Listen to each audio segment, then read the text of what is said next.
Let's be honest for a second. When people complain about One Piece's pacing, they're not attacking the story. The story is elite. They're talking about the anime stretching weekly episodes to the breaking point. Fishman Island, Punk Hazard, Dressrosa. One chapter turned into a full workout routine. Episodes with the nutritional value of air. And that's why One Piece going seasonal in 2026 with the Elbaf arc doesn't feel bold. It feels overdue. So we gotta talk about why not just Elbaf, but the entire story would work so well in this format, how Toei could structure the 2's 26 cores, and what that choice signals for the Final Saga going forward in the anime. Toei's actually been pretty solid when it comes to big character introductions. Kaido showed up and you felt it. Same with Big Mom, Fujitora, Katakuri, and even Imu. Those scenes worked because the anime understood, hey, this moment actually matters, don't fuck it up. The seasonal setup fixes that. Loki's introduction gets to breathe, the energy could just sit there without being instantly watered down by reaction shots and filler just to justify a runtime. You let the moment land, and you move on. Simple. Let's talk about the Elbaf mural because this is important world building. That shit belongs in the top 5 moments in 2025 for One Piece. Hands down. As far as I can remember, there's only 2 murals that showed up in the series, one of them, of course, being the former, and the other came from Anel's cover story on the moon, and the anime just never adapted it. So from the anime's perspective, this isn't some old trick they perfected. This is new territory. Now here's the thing. If you look at how the anime usually handles big historical objects, it's actually pretty competent. The Golden Bell in Skypiea, the poneglyphs. The anime, even within a weekly format framework, I think, understands the importance of these objects, the lore, the history, the ideology, the centuries of baggage attached to them. Maybe you feel differently about the pacing around those scenes, maybe the padding doesn't bother you, maybe it completely kills the moment. That's going to vary person to person. Either way, I'm fully confident a seasonal format is going to make the scene hit way harder than anyone's expecting. The Robin Soul reunion has a stupid amount of weight on it for obvious reasons. The anime already reached the chapter that reveals Soul actually didn't die in Ohara. That reveal's been out there. The surprise is gone. The real test is what happens after, because let's not pretend, for a lot of people, Soul surviving took some of the bite out of a sacrifice. That moment hit hard because it felt permanent, so walking it back is risky as all hell.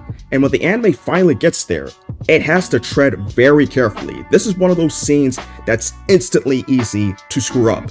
Pat it out and the emotion just leaks out on the floor.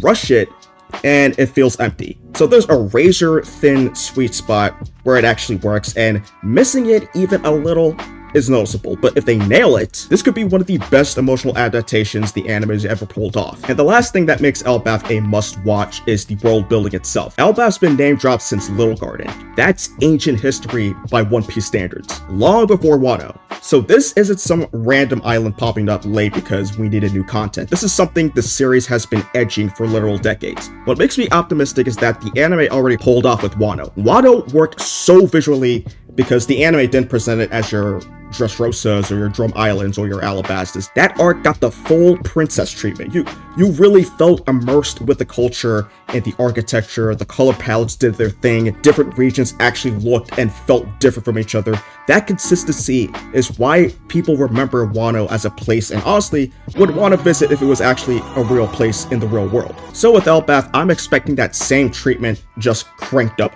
Bigger scale in every sense. Massive structures, open landscapes, everything constantly reminding you that humans are basically ants here. That's the whole point. If the anime gets this right, it'll be remembered for how it felt to be there, and honestly, that's the only way a place this hyped up doesn't end up feeling like another disposable backdrop. We need to be clear about what's actually changing in 2026. One Piece is taking a real hiatus from January to March, straight up gone. Then it comes back in April with a capped schedule. That alone tells you this isn't business as usual. This isn't we'll be right back next week with a half a chapter stretched to 22 minutes. It's something different. And if you look at the discourse online, the word that keeps popping up is pacing. Always pacing. At the same time, there's hesitation. Weekly One Piece has been a ritual for years, and it's been like a Sunday church for One Piece anime fans. Losing that is gonna feel weird, even for people who agreed that the format was cooked and needed fixing. So 2026 is sort of this awkward middle ground. People are going to be optimistic because, yeah, this could finally fix a problem that's been rotting in the anime for a decade or two. That's why this year is basically a test run, a hard reset, not just for pacing, but for how the anime handles time, structure, and momentum going forward. So if this works, it changes everything. If it doesn't, people are gonna not shut up about it. The second they announced a 26 episode cap, the internet latched onto one phrase, like it was the second coming of Jesus. One chapter per episode. And yeah, I get it. The entire point of this format change is fixing pacing. I don't think most fans are actually asking for some hard rule where Toei gets arrested if they adapt 0.9 chapters by accident. What people really want is simple. Scenes that should end when they're supposed to end. And realistically, a seasonal format isn't going to be perfectly one-to-one anyway. Some chapters are loaded. Some chapters are basically just set up. There are absolutely cases where adapting 2 chapters in one episode just makes sense and doesn't feel rushed at all. The point isn't some sacred ratio, it's flexibility, and that's the thing the weekly format never really had. It was always bending the story around a schedule instead of the other way around. Seasonal pacing could flip that. It lets episodes breathe or move fast depending on the material it actually needs, instead of just stalling like it's trying to waste your time. Which is why the episode count matters less than the cut points. You can aim for 1-to-1, throw in a couple of 2-chapter episodes, and still screw it up if you don't respect where the scenes are meant to stop. So again, if 2026 is actually being treated like a reset and not just marketing fluff, then Core 1 needs to end with a statement. That's why ending Core 1 with Scopper Gabon just makes sense. And no, not just because of hype or Twitter engagement forming. Gabon is literally the last major piece of Roger's era that hasn't been properly slotted back into the present timeline. Ending on Gabon wouldn't just be about shock value, it's about a tent. It's the anime saying, now the Final Saga is real. It's not abstract. This is real shit, so lock the fuck in. Up until chapter 1139, Elbaf was all atmosphere. Loki, giant culture, history lessons, big trees, world-building porn. Gabon cuts through that and anchors the arc directly to the Pirate King's era. So structurally, he'd be perfect for a mid-year stop. He's important enough that the ending actually means something, but not so nuclear that it all blows the momentum too early. You wrap up the first moment of Elbaf without dumping the entire load in one go. So if Scopper is the mic drop that ends Core 1, then Rocks is the reveal that nukes the entire year from orbit. Ending 2026 on chapter 1154 works because Rocks, he rewires the context of Elbaf retroactively. Like, you thought you understood this arc. You didn't. The King Carol flashback makes it clear that Elbaf was never this isolated fairy tale country of larpers just chilling off on the edge of the map. Learning that King Carol ran into Rocks at the Reverie decades ago instantly upgrades Elbaf's importance. Learning that Rocks met Loki and essentially played the Shanks role in his life, with the minor adjustment that Rocks skipped the inspiration part and went straight to beating the shit out of Loki. Those encounters matter enough to reclassify this arc as way more relevant than anyone expected. And that's saying something, because we already knew that this arc was going to be a big deal. And then you find out Rocks is Blackbeard's father. Confirming Rocks as Blackbeard's father is the kind of reveal where the story just looks at you and says, we're done here.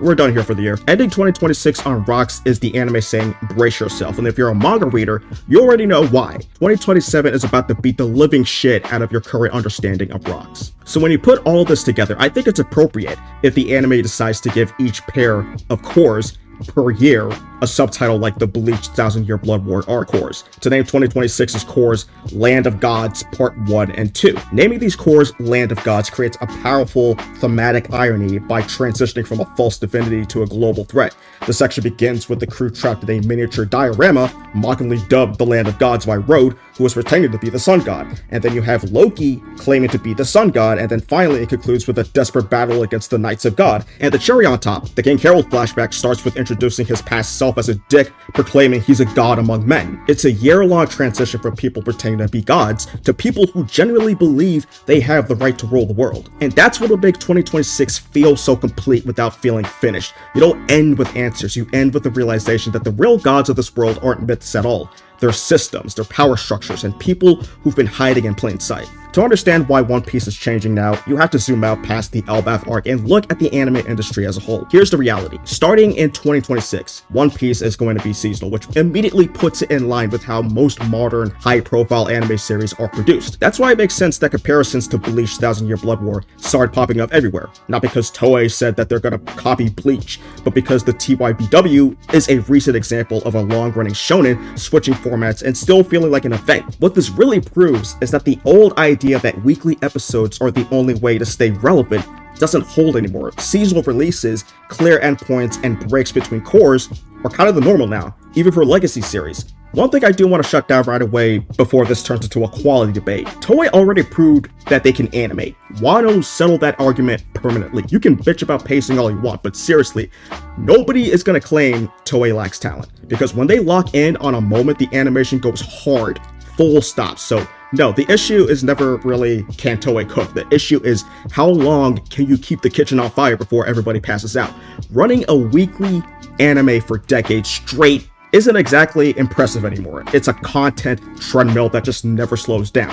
Burnout, constant staff rotation, wildly uneven episodes, last-minute production scrambles, and that is what the seasonal shift has to fix. A cat schedule means the staff gets to breathe, more time per episodes, actual planning, fewer panic fixes at 3 a.m. in the morning because Sunday's coming whether you're ready or not. There's another layer here that makes the timing feel way less accidental and way more like, yeah, this was planned from the jump. While Toei is pumping the brakes on the main anime, Wit Studio is over in the corner doing the exact opposite with the One Piece remake. They're trimming the fat, fewer episodes, cleaner pacing, a version of One Piece for people who don't want to commit to a 4-digit episode hostage situation. That's why I don't buy the doomer take that these two projects are going to cannibalize each other and everyone loses. They're not competing. They're covering each other's asses for blind spots. The main series slows down and turns into something more controlled, more deliberate, more event-based as it heads deeper into the Final Saga. Meanwhile, the remake becomes the, hey, you don't need to ruin your life to start this version. For Toei, it's a stress test. Can fewer episodes still hold attention? Can One Piece stay dominant without showing up every single Sunday like clockwork? Can it breathe without vanishing? For Wit, it's indirect validation. If audiences respond well to tighter pacing, clearer endpoints, and seasonal gaps in the main anime, that's basically proof that a condensed remake isn't some doomed experiment. It's viable. So yeah, does One Piece actually benefit from doing less? And if the answer is yes, then this is about more than just the Final Saga. It's about ensuring everything is prepared for the future. Also, let's be clear, none of this says Toei is getting benched or what, that Wit is taking over. This is just load distribution, keeping One Piece everywhere without asking one studio, one staff, or one format to carry the entire weight forever. If this works, it doesn't just set up how One Piece ends in the anime, it sets up how it keeps existing without collapsing under its own size. And that's a good thing. It means the anime finally picked structure and sustainability over padding the runtime. When a story starts being told this deliberately, you don't want to walk into an arc like Elbaf, half lost and pretend you'll figure it out later. This is the kind of arc that expects you to know what you're looking at, which is why if you want to get prepared instead of get confused, I recommend you watching my full Elbaf recap.